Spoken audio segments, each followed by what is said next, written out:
Karina baby, for today on the 28th, we have Katie's good deed. Let's find out what Katie did that was amazing. So, Ma and Katie were visiting Granny Perkins in the hospital. Oh, Katie made her a get well card, and Ma had brought her some flowers. Granny Perkins was very pleased to see them, but she looked worried. "Who will water my plants while I'm here?" she said. "I will," said Katie. When they got home, Ma found a special watering can that had a long spout. Katie went over to her granny's house every day and watered the plants. There were pots and pots of them in the kitchen and some that trailed all the way down the stairs. But Katie's favorite was the hyacinth. She could just see the top of a bud at the top of the stem. "I wonder what color the flower will be," she thought. One day Granny Perkins came home from the hospital. The hyacinth burst into a bright pink flower. Katie thought it was beautiful. "Thank you for looking after all my plants," said Granny, and she gave Katie the hyacinth. "Now you have one of your own."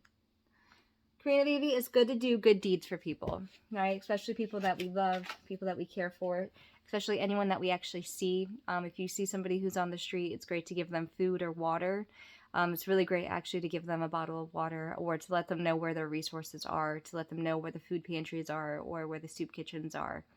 So people just don't know certain things like that, and it's always, always good to give people food. Ever since I was young, I used to go to the city, New York City, all the time with my father. It was his favorite place in the world to go to visit. He always used to say, "You want to visit the cities, you don't want to live in the cities." And he's very right. It's great to visit the city. It's great to live on the outskirts of the city or outside the city itself. In the city, there's always something going on. We used to go to all the festivals, the Italian festivals, the Spanish festivals.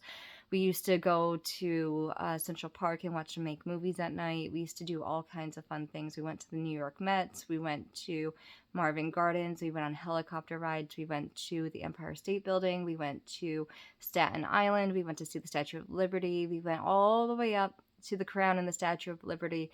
My father brought us to every single museum, every single art museum, history museum, science museum, every single museum you could think of, from New York to Washington, D.C. In Washington, D.C., they're all free. In New York, we'd earn trips by doing chores.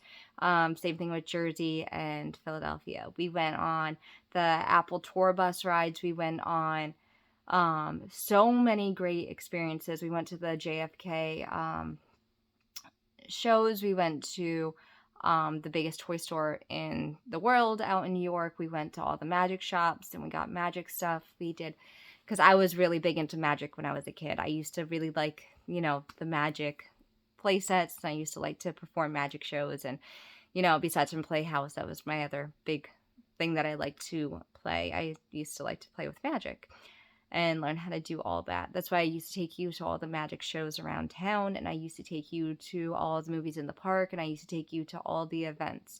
Mama grew up that way. Mama grew up from going from one event to the next and one event to the next because my father knew how important time was. When I was a child, I didn't spend much time watching TV or watching movies until after my father died when I was 12.